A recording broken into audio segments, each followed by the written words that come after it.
조 바이든 대통령이 더 나은 미국 재건 법안을 개별 방안들로 분리해 추진하게 될 것이라고 밝혔습니다.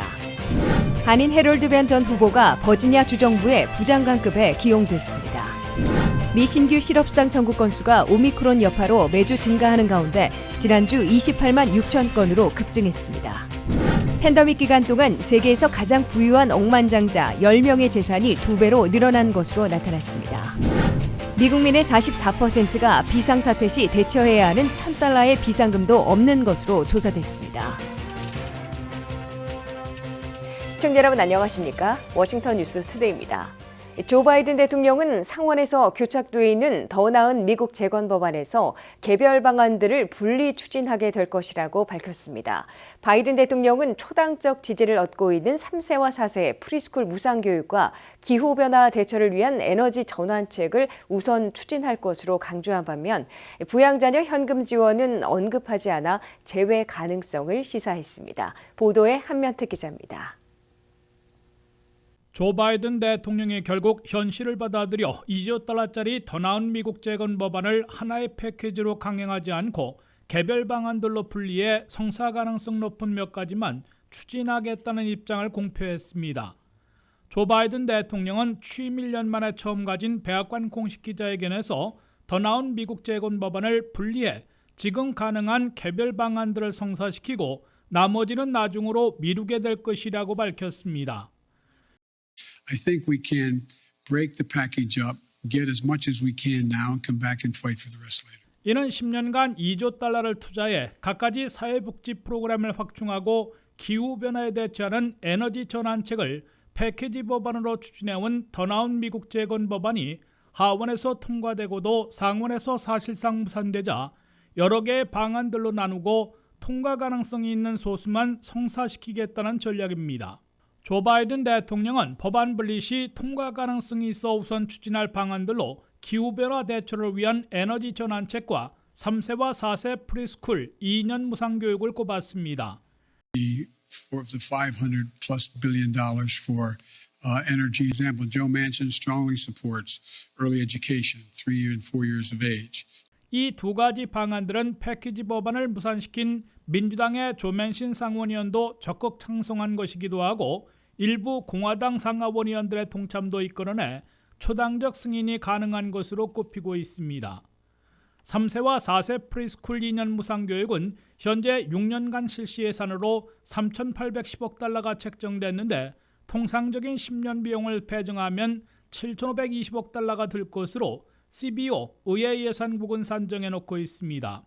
프리스쿨 무상교육은 일하는 부모들의 보육에 큰 도움을 주는 방안이어서 초당적인 인기를 끌고 있습니다.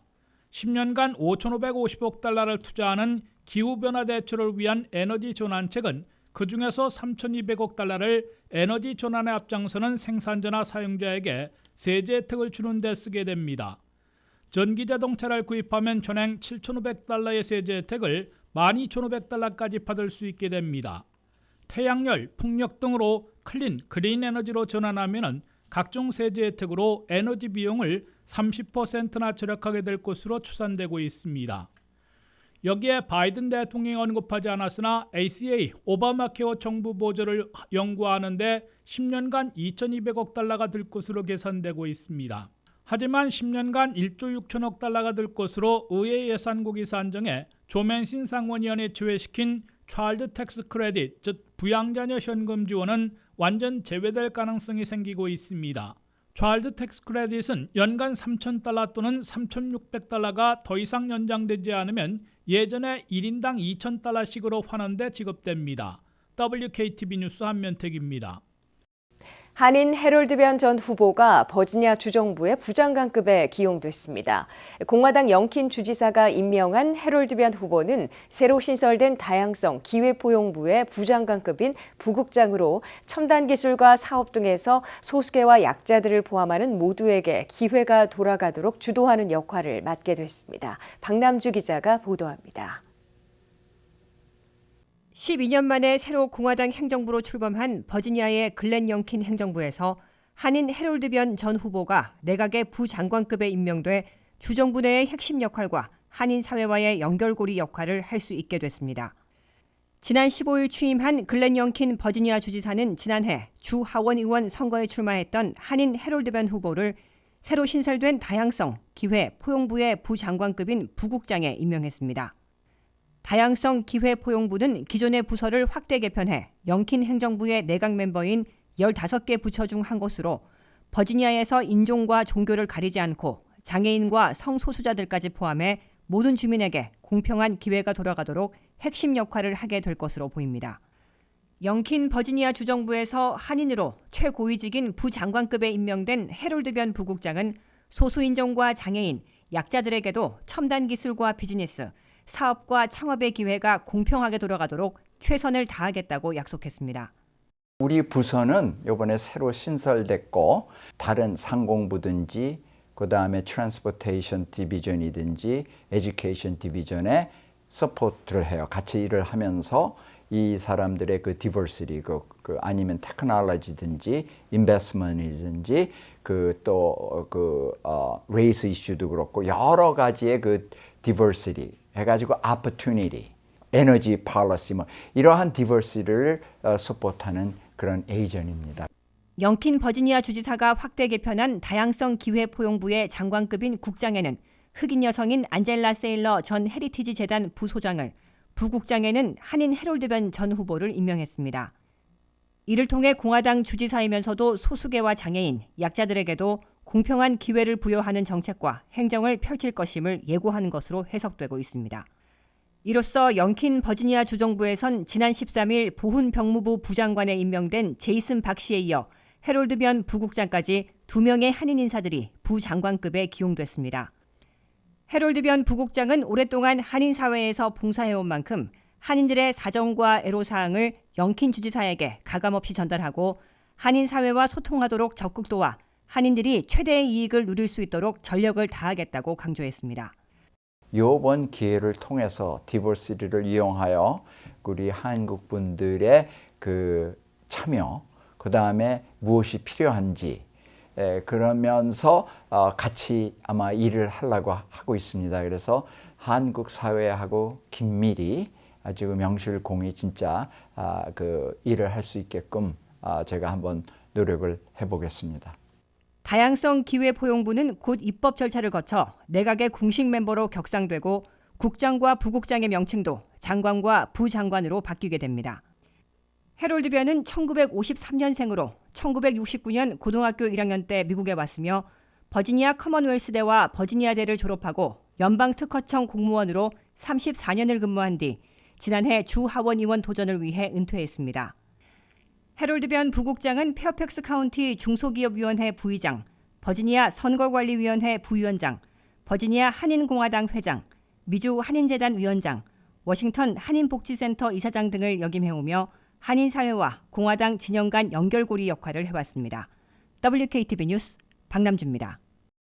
미 전역에서 새로 신청하는 신규 실업수당 청구 건수가 지난주 28만 6천 건으로 급증해 오미크론 여파로 매주 증가하고 있는 것으로 우려되고 있습니다. 실업수당을 받고 있는 실직자들도 다시 200만 명 이상으로 늘어나고 있습니다. 오미크론 확산으로 감염 사태가 악화된 여파로 미국 내 실업수당이 다시 매주 증가하고 있습니다. 미 전역에서 1월 15일 주간에 새로 신청된 신규 실업수당 청구 건수는 28만 6천 건으로 연방노동부가 집계했습니다. 이는 전주에 23만 1천 건에서 5만 5천 건이나 급증한 것입니다. 특히 새해 들어 1월 1일 20만 7천 건, 8일 23만 1천 건, 15일 28만 6천 건으로 매주 증가한 것이고 증가폭도 커져 오미크론의 직격탄을 맞고 있기 때문으로 분석되고 있습니다. 오미크론에 따른 기록적인 감염 사태에 직격탄을 맞은 항공업계, 식당, 호텔 레저, 공연과 스포츠업계 등을 중심으로 영업을 단축하거나 아예 문을 닫고 있어 종업원들을 일시 해고하는 사업장들이 늘고 있는 것으로 우려되고 있습니다. 다만 각 주별 신규 실업수당 청구 건수를 보면 주 지역에서 오히려 감소한 곳이 많아 미 전역으로 오미크론 여파가 퍼진 것으로 해석되고 있습니다. 메릴랜드의 신규 실업수당 청구 건수는 3,400여 건으로 전주보다 1,100건 줄었고 버지니아는 2,400여 건이 신청돼 60건 감소했습니다. 뉴욕은 2만 3천 건이나 신청됐지만 전주보다는 14,000건이나 급감했습니다. 텍사스도 17,700여 건으로 6,100건 줄었습니다. 반면 인구가 가장 많은 캘리포니아는 6만 7,500건이나 신청돼 전주보다 6,100건 늘어났습니다. 2주 늦게 집계되고 있는 실업수당을 받고 있는 실직자들은 미 전역에서 212만 9천 명으로 전주보다 18만 명 늘어나며 다시 200만 명대로 올라섰습니다. 연방 실업수당의 종료로 전체의 대부분인 204만 4,500명은 각 주별 고용보험으로 지급하고 있는 레귤러 실업수당 수령자들로 전주보다 17만 9천 명 증가했습니다. 미국 내 실업수당은 오미크론 여파에 계절 요인이 겹쳐 매주 늘어나고 있으나 일시적이고 장기적인 대량 해고 사태와 대규모 실업수당 지급이 재현되지는 않을 것으로 경제 분석가들은 내다보고 있습니다. 오미크론 확산에 따른 기록적인 감염 사태가 미국에선 2월 중에 정점에 도달할 것으로 예측되고 있고 치명성이 약해 경제 활동을 심각하게 위축시키지 않고 있어 무더기 해고 사태, 대규모 실업수당이 벌어지지는 않을 것으로 예측되고 있습니다. 팬데믹 기간 동안 세계에서 가장 부유한 억만장자 10명의 재산이 2배로 늘어난 반면 빈곤층의 경제 상황은 더 악화돼 빈부간 격차가 더 심화된 것으로 나타났습니다. 억만장자들의 총 자산은 팬데믹 전 7천억 달러에서 현재 1조 5천억 달러로 늘었습니다. 반면 하위 99%의 재산은 더 감소해 1억 6천만 명이 빈곤층으로 전락했고 전 세계에서 매 4초마다 한 명씩 기아로 목숨을 잃고 있는 것으로 나타났습니다. 박남주 기자의 보도입니다. 세계에서 가장 부유한 억만장자 10명의 재산이 팬데믹을 거치면서 2배로 늘어난 것으로 나타났습니다. 빈곤 퇴치 자선단체인 옥스팜에 따르면 2020년 초 전염병이 시작된 후 세계 부자 순위 탑10에 이름을 올린 억만장자들의 재산이 2배로 늘어나 불평등은 이제 극복하기 힘든 수준에 이르렀다 지적했습니다. 세계 10대 부자들의 총 재산은 팬데믹을 거치면서 7천억 달러에서 1조 5천억 달러로 늘어났습니다. 이를 환산하면 매 초마다 15,000달러 또는 매일 13억 달러씩 늘어난 셈입니다. 특히 테슬라의 창업주 일론 머스크의 재산은 1000% 이상 증가했고 빌 게이츠는 30%가량 늘었습니다. 테슬라의 일론 머스크와 아마존 창업자 제프 베이조스의 재산은 각각 2,640억 달러와 1,870억 달러입니다. 이들의 재산이 늘어난 이유는 가지고 있는 주식의 가격이 팬데믹 기간 동안 2배 이상 상승했기 때문입니다. 억만장자 10명의 재산이 2배로 늘어나는 동안 하위 99%의 자산은 오히려 줄었습니다. 보고서에 따르면 코로나19 팬데믹 장기화로 전 세계에서 4초마다 한 명씩 매일 최소 2만 1,000명 이상이 빈곤으로 죽음에 내몰리고 있는 것으로 나타났습니다.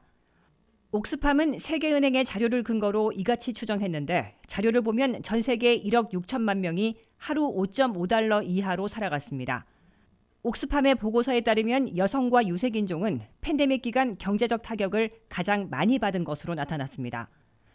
여성 취업자는 팬데믹 이전보다 1,300만 명 줄고 2천만 명의 소녀들이 학교를 다니지 못하는 등 젠더 간 갈등도 더 심화됐습니다.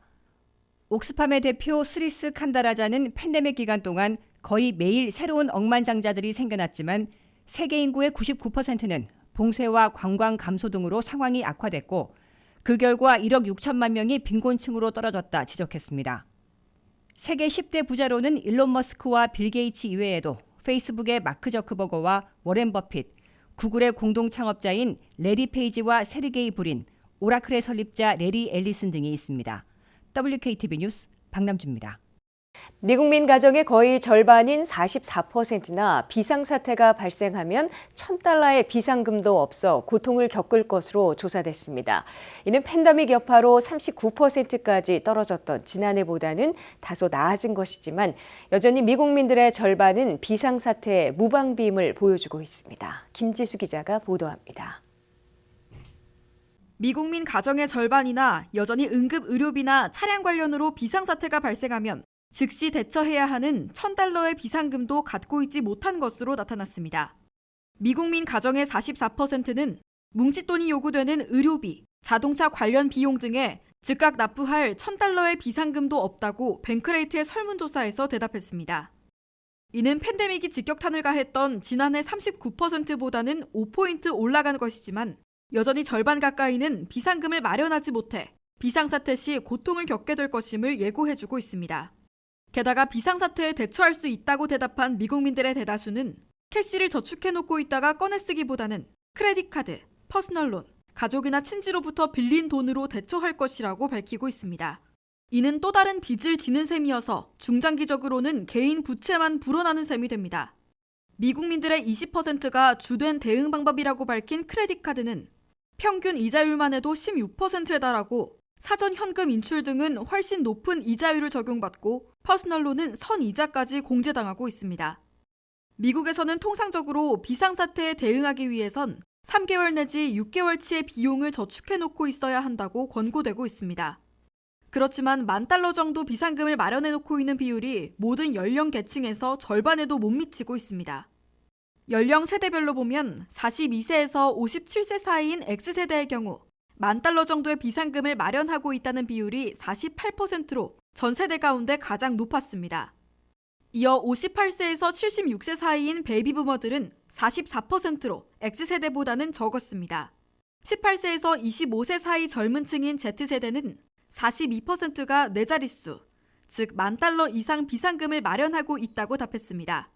미국민들이 비상사태에 대비해 $10,000 이상 모아두고 있는 것으로 답하고 있지만 저축하고 있다가 아무데나 꺼내 쓸 수 있는 현금을 그만큼 마련했다는 뜻은 아니어서 일반 서민들의 생활 안정은 매우 취약한 것으로 지적되고 있습니다. 미국민들은 주로 수백, 수천 달러까지는 신용카드나 퍼스널론, 가족, 친구로부터 빌린 돈으로 충당하고 있어 이는 또 다른 빚을 늘리는 것이므로 비상사태에 충분히 대비하고 있다고 해석되지는 않고 있습니다.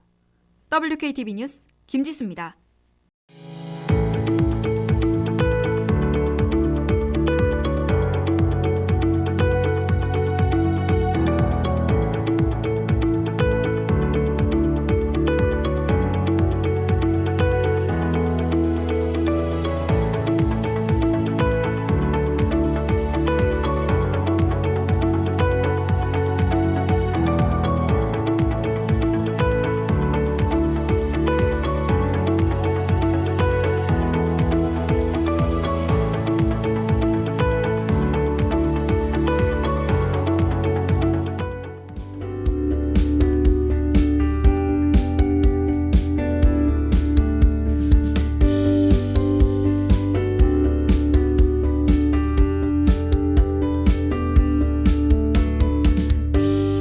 이상으로 워싱턴 뉴스투데이를 마치겠습니다. 시청해주신 여러분 고맙습니다.